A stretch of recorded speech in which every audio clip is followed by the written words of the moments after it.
वो धर्मपुरी का साम्राज्य था और उस राज्य का युवराजा प्रतापरुद्र। प्रतापरुद्र के पूर्वजों ने बहुत लड़ाइयाँ लड़के बड़ी मेहनत से उस साम्राज्य को खड़ा किया था। जब प्रतापरुद्र के राजा बनने का समय आया था, वो उस राज्य को कांच की महल की तरह बना दिया था। शत्रु भी राज्य को देख कांप कर डर जाने जैसे उसकी बड़ी सी सेना और बड़े बड़े आयुधों का कर्मागार। प्रतापरुद्र दंड यात्रा के लिए जाता था, लेकिन उसके राज्य पर दंड यात्रा करने अगर कोई आया तो बस मिनटों में युद्ध खत्म हो जाता था। ऐसी रहस्य युद्ध विद्या थी उसकी। ऐसे ही राज्य के विषय में बहुत सावधानी और होशियारी से उस राज्य का निर्माण किया था प्रतापरुद्र के पिता विजयरुद्र ने। प्रतापरुद्र का राज्याभिषेक भी विजयरुद्र ने ही किया था। प्रतापरुद्र बहुत ही दयालु और नेक इंसान था। युद्ध विद्या में और राजनीति में उसका कोई मुकाबला नहीं था। राज्य के सारे समस्याओं को प्रतापरुद्र परीक्षा करता था। जैसे ही वो राजा बन गया था, वो साम्राज्य को अति सुंदर बना दिया था। नुकसान भरे खेतों को वापस हरा भरा बना दिया। प्रतापरुद्र की सभा में एक ही मंत्री था, विश्वाचार्य। विश्वाचार्य पंडित शास्त्रा में, ग्रंथों में और राजनीति शास्त्रा में बहुत माहिर थे। वो बड़ी सी बड़ी समस्या का भी छोटा सा हल निकालकर उसको खत्म करते थे। प्रतापरुद्र जो भी फैसला लेता था, वो पहले विश्वाचार्य के साथ चर्चा करके ही लेता था। विश्वाचार्य को प्रतापरुद्र अपना गुरु मानता था, इसीलिए वो जो भी शुभ कार्य करने चाहता था, सबसे पहले विश्वाचार्य की आशीर्वाद लेता था। विश्वाचार्य जी को नमस्कार। आचार्य, आशीर्वाद दीजिए कि आज हम जो काम करने वाले हैं उसमें हम सफल हो। विजयोस्तु प्रतापरुद्र। ऐसे ही प्रतापरुद्र जो भी करता था, विश्वाचार्य को कह के ही करता था। ऐसे राज्य का अच्छी देखभाल करता था प्रतापरुद्र। उसकी प्रजा अगर मुश्किलों में थी तो राजा उनकी मुश्किल सुनकर उनकी सहायता करता था।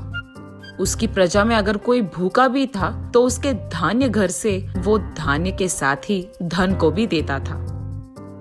कुछ समय बाद धर्मपुरी गांव में बहुत ज्यादा बारिश गिरने के कारण सारे राज्य का सत्यानाश होता है। राज्य में मौजूद सारे खेत खराब हो जाते हैं और उसके साथ ही प्रजा के घर भी। इस मुश्किल के कारण सभी बहुत परेशान होते हैं। राज्य प्रजा के पास मौजूद सारा आहार खत्म हो जाता है। इस सब के बारे में मंत्री के द्वारा युवराजा प्रतापरुद्र पता करता है।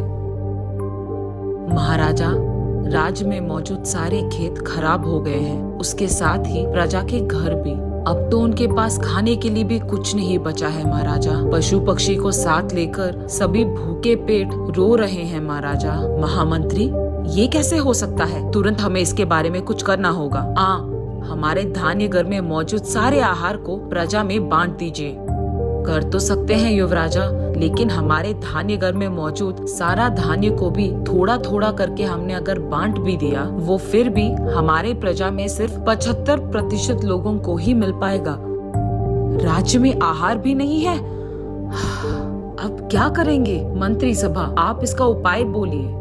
हमारे पड़ोसी मित्र राजाओं से अगर हमने धान्य का सहाय मांगा है तो मिल पाएगा। राजा, मदद मांगने पर हमारी सहायता वो जरूर करेंगे, लेकिन वहाँ से यहाँ तक खाना पहुँचने के लिए 2 दिन लगेगा। तब तक ये बेचारी प्रजा भूखे तो नहीं रह पाएगा, लेकिन हमारे पास और कोई चारा नहीं है महाराजा। मंत्री की बातें सुनकर प्रतापरुद्र उसके ख्यालों में खो जाता है। कुछ देर बहुत सोचने के बाद ऐसे कहता है, सैनिकों, तुरंत विश्वाचार्य जी को यहाँ लाया जाए। ये आदेश देता है। उसके आदेश के अनुसार ही सैनिक विश्वाचार्य को लेकर सभा पहुँचते हैं।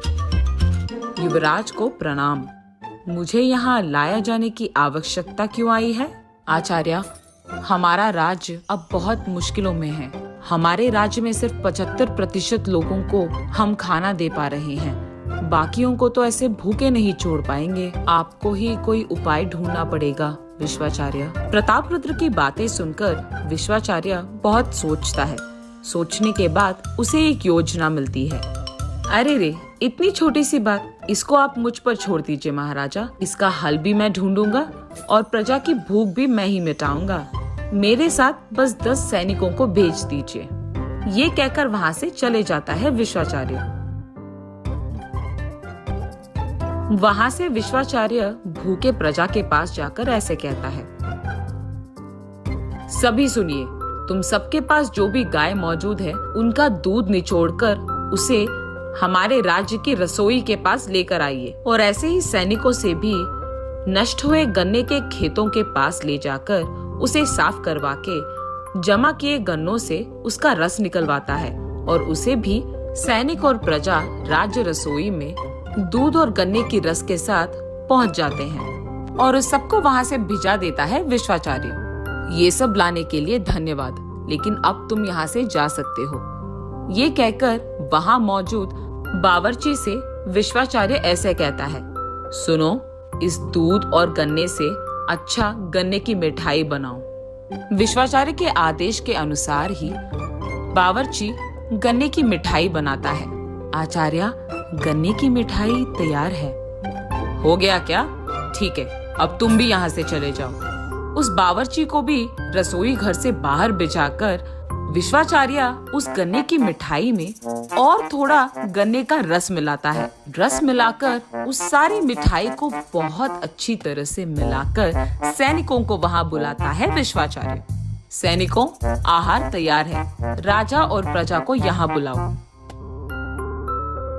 सभी वहां पहुंचते हैं, और वहां पहुंचते ही वहां मौजूद गन्ने की मिठाई को देख बहुत खुश होते हैं। पहली बार सारी प्रजा को थोड़ा थोड़ा करके परोसो, उसके बाद जिन जिन को चाहिए वो आकर दूसरी बार परोसेंगे। लेकिन सारी प्रजा पहली बार खाने से ही पेट भरने के कारण वहां से खुशी खुशी चले जाते हैं।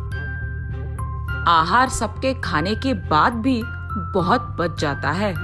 प्रतापरुद्र को ये बात समझ में नहीं आती है कि जो आहार पहले इस सब प्रजा के लिए काफी नहीं था, वो अचानक सबके खाने के बाद भी इतना बच कैसे गया।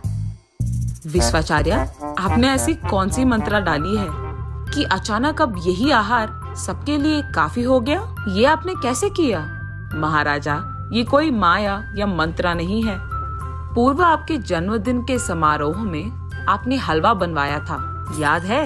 वो हलवा इतना स्वादिष्ट था कि मैं खाने से पहले ही उसके 2 कप खा लिया, लेकिन ज्यादा मीठा होने के कारण मैं और ज्यादा नहीं खा पाया। इतना ही नहीं, उसी दिन आपके जन्मदिन के समारोह में मौजूद बहुत सारा खाना मैं खा ही नहीं पाया। उस दिन मुझे समझ आया कि मीठा ज्यादा होने पर हमारा पेट जल्दी भर जाता है। बस उसी मंत्रा को मैंने यहाँ इस्तेमाल किया है। हालांकि हमारे पास आहार कम था, लेकिन उस गन्ने की मिठाई में गन्ने का रस ज्यादा मिलाने के कारण लोगों को लगा कि उन्होंने ज्यादा खा लिया। बस इतनी सी समस्या के लिए आप इतने परेशान हो गए। ये सुनकर प्रतापरुद्र विश्वाचार्य को प्रणाम करता है। विश्वाचार्य हंसते हुए वहां से चले जाता है। उसके बाद आने वाले आपत्ति के बारे में पहले ही सोचकर प्रतापरुद्र ने उनके धान्य कार्यक्रम में कुछ आहार जमा किया था।